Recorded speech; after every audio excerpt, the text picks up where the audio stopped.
राम राम जी। आज चर्चा का विषय रखते हैं श्राद्ध। श्राद्ध जो है वो अपने पितरों के निमित्त श्रद्धा से किया जाता है अश्वनी माह कृष्ण पक्ष में, और जो अमावस्या होती है वो अंतिम श्राद्ध है। उसमें भूले विसरे अगर हमें किसी की तिथि याद नहीं है तो उसमें श्राद्ध किया जाता है। अब सवाल ये उठ रहा है कि मैं ये वीडियो क्यों बना रहा हूँ। सोशल मीडिया पे एक लड़की की हमने, महिला कहा जा सकता है, हमने उनकी पोस्ट देखी। उन्होंने ये कहा कि हमारे पड़ोस में एक महिला रहती हैं, वो अपनी सास को गालियाँ बकती थीं और जब सास ख़त्म हो गई तो उनके लिए श्राद्ध कर रही हैं। दूसरा उन्होंने टॉपिक बोला कि शरीर जब मर जाता है तो आग में जलते समय वो बिल्कुल भी चूचपना नहीं करता। तो जो आग में जल जा रहा है और कुछ भी प्रतिक्रिया नहीं कर रहा है, वो अन्न कैसे ले सकता है। अब हम दोनों प्रश्नों के उत्तर इसलिए दे रहे हैं क्योंकि ऐसे ही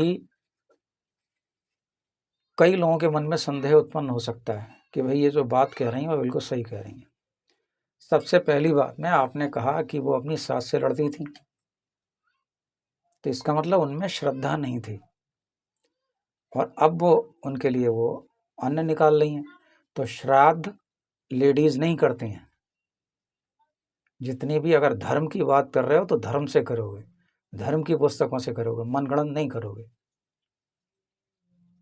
आप गरुड़ पुराण का अध्ययन करें, गीता प्रेस द्वारा प्रकाशित, तो उसमें यह बताया गया है कि श्राद्ध कौन कर सकता है। श्राद्ध कर सकता है, जैसे मान लो मेरे पिताजी नहीं रहे तो उनका बेटा मैं हूँ, मैं श्राद्ध करूँगा। मान लो मैं उपस्थित नहीं हूँ तो मेरा छोटा भाई करेगा। अगर मैं असमर्थ हूँ, बिल्कुल किसी भी चारपाई पे पड़ा हूँ, मेरा भाई भी असमर्थ है, तो मेरे पुत्र मेरी आज्ञा लेके कर सकते हैं। अब मैं किन का करूँगा? मैं 3 पीढ़ियों का करूँगा। मैं अपने पिताजी का, अपने बाबा का और परवाह का। 3 पीढ़ियों तक किए जाते हैं। और इच्छा है तो भाई हम भूले बिसरे जितने भी अनंत हैं, अनंत कोटि के, हम उन लोगों के लिए भी श्राद्ध कर सकते हैं। तो श्राद्ध में अगर किसी के कुल में कोई भी पुरुष नहीं है तो चचेरे तहरे ये करेंगे पुरुष। अगर वो भी नहीं है तो बिरादरी के लोग करेंगे। जैसे मान लो मैं ब्राह्मण हूँ तो मैं पाराशरी हूँ तो दूसरे पाराशरी लोग करेंगे। अगर पाराशरी नहीं है तो और कोई ब्राह्मण कर सकता है। अगर वो नहीं है तो देश का राजा करेगा, ऐसा विधान है। तो स्त्री श्राद्ध नहीं करती है, पहली बात। बात नंबर 2, आपने ये कहा कि भाई मुर्दा जो है वो जल गया, वो चूचपड़ भी नहीं कर रहा, वो श्राद्ध कैसे खा सकता है। तो श्राद्ध को समझने के लिए पहले आपको मृत्यु को समझना होगा कि मृत्यु क्या है। आपका जो शरीर है ना, वो आत्मा और शरीर 2 अलग अलग हैं। तो शरीर में से आत्मा निकल गई, यही मृत्यु है। हम श्राद्ध मरे हुए शरीर के लिए नहीं करते हैं, हम श्राद्ध उस आत्मा के लिए करते हैं जो निकल गई, जो अजर है, जो अमर है, अथवा वो विलीन हो जाएगी। जिसे कहते हैं ज्योति का ज्योति में मिलन हो जाना, मोक्ष हो जाना। हम उसके लिए कर रहे हैं, आत्मा के लिए कर रहे हैं श्राद्ध, ना कि शरीर के लिए। अब आपको जीवन भी समझना होगा कि आप जो ये बोल रही हैं ये किस वजह से बोल रही हैं, क्योंकि आपने एक शरीर धारण किया है। आपको शरीर किसने दिया? आपके माता पिता ने दिया। तो आपके माता पिता में श्रद्धा है या नहीं है, पहले तो ये बताओ, हाँ या ना। तो अगर श्रद्धा है, क्योंकि उन्हीं की वजह से तो आपको शरीर मिला, इस बात का हमें धन्यवाद देना है और हमें उन्हें याद करना है। इसलिए हम उनकी आत्मा को याद करते हैं और श्रद्धा से किसी को दे देते हैं। आपका बाबा, आपके पिताजी, माताजी, आपके जो माताजी पिताजी हैं, उनको शरीर कहाँ से मिला? उनको अपने माता पिता से मिला। उनको कहाँ से मिला? उनके अपने माता पिता से मिला। तो हम 3 पीढ़ियों का श्राद्ध करते हैं, शरीर के लिए नहीं करते। उनकी जो आत्मा है, यानी ईश्वर का जो अंश है, उसके लिए करते हैं श्राद्ध।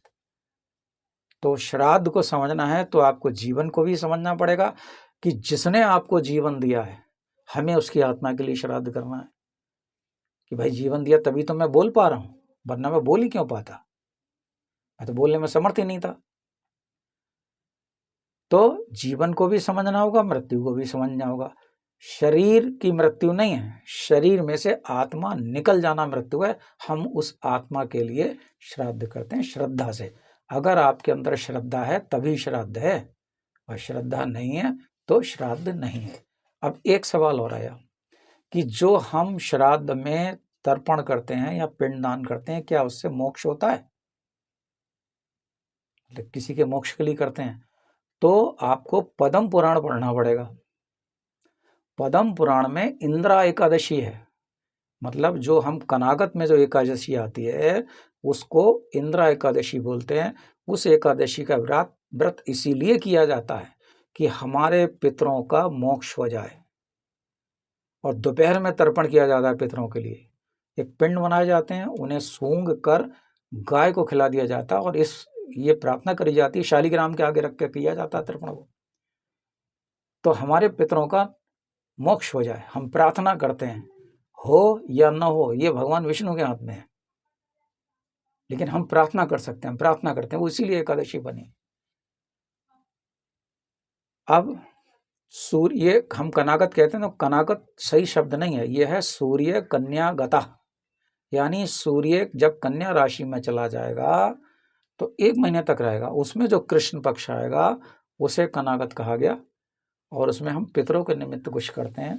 तो जिसने आपको जीवन दिया उनके लिए श्रद्धा भाव से हम कुछ भी देते हैं, अन्न देते हैं, तर्पण करते हैं, उसको श्राद्ध कहते हैं। और प्रत्येक अमावस्या को तर्पण करना चाहिए। मैं तो जब भी गंगा जी जाता हूँ, लगभग 1 महीने में 3-4 बार जाता हूँ, तो सबसे पहले देवताओं का तर्पण करो। अगर आप इसमें करते हैं किसी ब्राह्मण को बुला के, तो वो जौ के साथ तर्पण करेगा। और पितरों का तर्पण तिल के साथ होता है, लेकिन घर में तिल में तर्पण नहीं करते हैं, ये ऐसा कहा गया, ऐसा भी लिखा हुआ है। वो नित्य कर्म पूजा प्रकाश गीता पेश की आप खरीदिए, उसमें आपको इसका विवरण मिलेगा। और पितरों का मोक्ष होता नहीं होता, ये पद्म पुराण में मिलेगा। इंदिरा एकादशी के बारे में पढ़ लेना आप, गरुड़ पुराण भी पढ़िए। अब जो लोग धर्म के बारे में बोलना शुरू कर देते हैं, क्या उन्होंने धर्म की कहीं से कुछ पढ़ाई की है? तो भाई मेरे, उतना ही बोलो जितना आपने अध्ययन किया हो।